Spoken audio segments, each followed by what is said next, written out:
لا فضل لعربی علی اجمی ولا لعجمی علی عربی ولا لابیض علی اسود ولا لاسود علی ابیض الا بالتقوی. مصطفیٰ نے کہا تھا there will be no any superiority for an Arab over a non-Arab, for a white man over a black man. کوئی superiority عربی کو اجمی پر, اجمی کو عربی پر نہیں ہے, نہ کالا گورے پر نہ گورا کالے پر فوقیت رکھتا ہے. اب اسلام آ گیا ہے, جو جتنا زیادہ اللہ سے ڈرے گا وہی عزت والا ہوگا, وہی سمان والا ہوگا. ہمارے ہاں تقوی کو, پرہیزگاری کو عزت کا اسٹینڈرڈ معیار بنایا گیا ہے. اگر جولہا کا بچہ کوئی ایمان والا متقی پرہیزگار ہے, وہ پٹھان کے بچے سے سپیریئر ہے جس کے پاس تقوی نہیں ہے. تقوی والا غیر تقوی والے سے سپیریئر ہے.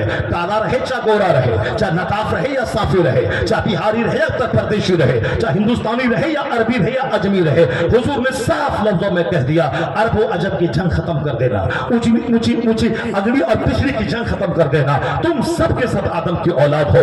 تم میں سب سے زیادہ عزت والا وہ ہے جو جتنا زیادہ اللہ سے ڈرنے والا ہے. یہ ہمارا کریٹیریا ہے عزت کا, یہ ہمارا پیمانہ ہے عزت کا. وہ سارے پیمانے کو طاق پہ رکھ کے یہ کافر یونائٹ ہو گئے, اور ہم ہی لوگ مسجد کے نام پہ ٹکڑے ٹکڑے ہو گئے, قبرستان کے نام پہ ٹکڑے ٹکڑے ہو گئے, ہم لوگ پیر کے نام پہ ٹکڑے ٹکڑے ہو گئے, ہم لوگ اپنے مولوی کے نام پہ ٹکڑے ٹکڑے ہو گئے, ہم لوگ اپنے خاندان کے نام پہ ٹکڑے ٹکڑے ہو گئے. جب ٹکڑے ٹکڑے ہو گئے تو ذلیل کون ہوگا, تباہ و برباد کون ہوگا؟ اگر ضمیر زندہ ہے تو بھی قسم کھا لے کہ اب ہم نہیں لڑیں گے آپس میں رنگ کے نام پہ, خاندان کے نام پہ. اگر سارے کافر یونائٹ ہو گئے مجھے مٹانے کے لیے, اگر ضمیر زندہ ہے تو بھی یونائٹ ہوگا اسلام بچانے کے لیے. اور جس دن تو یونائٹ ہو گیا یہ سارے گیدہ بھاگیں گے. دنیا بھی تمہاری ہے, امریکہ بھی تمہارا ہے, چائنا جاپان بھی تمہارا ہے, حکومت تمہاری ہے, مرو تو مصطفیٰ کی جنت بھی تمہاری ہے. کہ محمد سے وفا تو نے تو ہم تیرے ہیں, یہ جہاں چیز ہے کیا لوح قلم تیرے ہیں. اللہ تبارک و تعالی ہم کو اور آپ کو سبوں کو اچھی سمجھ عطا فرمائے. قرآن شریف کی آیتوں کو سمجھنے, اس سے نکلنے والے نور کو اپنے سینے میں آبزرو کرنے کی توفیق عطا فرمائے. سرکار دو جہاں نے جو ہمیں جینے کا ہنر دیا ہے, اس اصول اور ضابطے کی روشنی میں دیندار اور متقی بن کر جینے کی توفیق عطا فرمائے. اللہ کہتا ہے والذین اتقوا فوقہم یوم القیامہ, جو متقی بن کے رہے قیامت کے دن یہی غالب آئیں گے, جب وہاں کھرب پتی ارب پتی بڑا بڑا منتری منہ کے بل گھسیٹ کر جہنم میں ڈال